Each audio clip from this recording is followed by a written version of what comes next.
All right, we're now going to talk about something that is a bit more hard, and that is when you're adding and subtracting fractions with different denominators. So this is a little bit tricky when you first see it, but I'm sure that you'll be fine with it. So it says, to add and subtract fractions, carry out these steps. All right, so you first need to find the lowest common denominator, often but not always found by multiplying the denominators. You then convert the fractions to their equivalent fractions with the lowest common denominator, then add or subtract the numerators and write the total above the LCD. All right, let's just jump into this and we'll see what happens. So here I have 4 on 6 plus 1/2. Now, the first thing that you need to notice is that the denominators are different. So that means I just can't add the numerators together. What I need to do is make the denominators the same. Now, to do that, you need to think of your lowest common denominator. So what's the lowest common denominator of 6 and 2? So my first step here, I'll write it up here. My first step here is figuring out what my LCD is. And it's the LCD of 6 and 2. And hopefully you could realize that the lowest common denominator, the lowest common multiple of 6 and 2 is going to be what? Well, it's going to be 6, isn't it? So that means what I want to do here is I want to figure out a way of making this 2 into a 6, because obviously the 6 is already a 6. All right, so I'm going to times it by 3. And remember, whatever you do to the bottom, you must do to the top. So that means I've created for myself a new fraction. And the new fraction, well, this side is still the same. It's still 4 on 6. But now this is going to be 3 on 6, because 1 times 3 is 3 and 2 times 3 is 6. So notice that we've done the first two steps. This is the second step. The first step was finding the lowest common denominator. We've done that. Then convert the fraction to their equivalent fractions with LCD. We've done that. See how I've now got them, their equivalent. So 1/2 is the same as 3 on 6.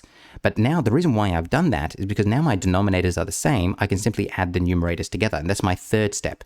So my third step here is going, all right, 4 plus 3 is 7. And then I keep the denominator the same. And my answer is going to be 7 on 6.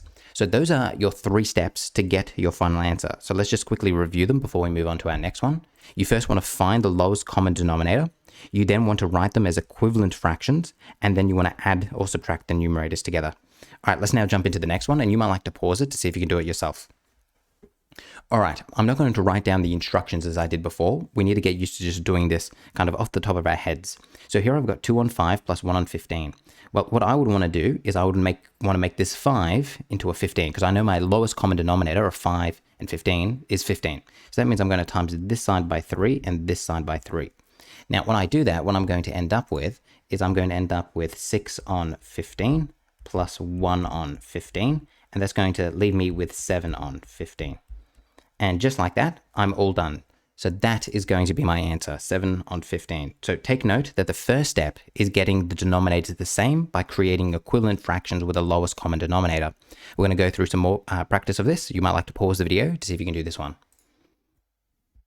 All right, this one is a bit trickier, so you might have struggled with it a bit, which is fine. So what are we going to do here? Well, I've got 6 and 4. And what makes this one a bit different to what we've previously seen is, up here, I only had to times one side.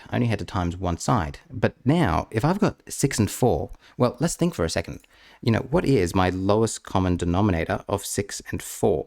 Well, the lowest common denominator of 6 and 4 is actually going to be 12, isn't it? So that means what I'm going to have to do is I'm going to have to times this side by 3. Oops. I'm going to have to times this side by 3 because I know that 4 3s are 12s. And I'm going to have to times this side by 2. And that's the way I'm going to achieve my lowest common denominator. So that means I'm going to end up with 2 times 1 is 2 on 12 minus this will be 3 on 4 3s are 12. And this is actually going to be a bit of an interesting one because 2 minus 3 is going to be -1. It's going to end up being -1 on 12, which is fine. We can absolutely have negative fractions. There's nothing wrong with that.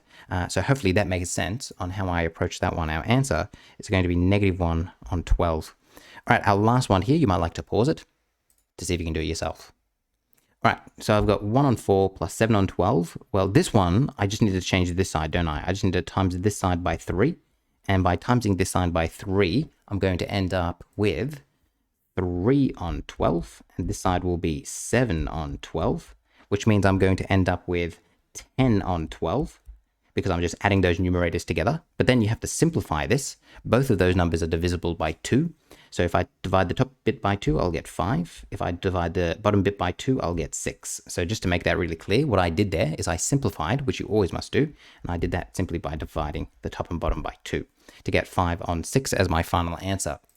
And that is how you add and subtract fractions with different denominators. It's all about getting the fractions that have the same denominator and then adding or subtracting those numerators. Hopefully you found this helpful. I'll see you in the next part.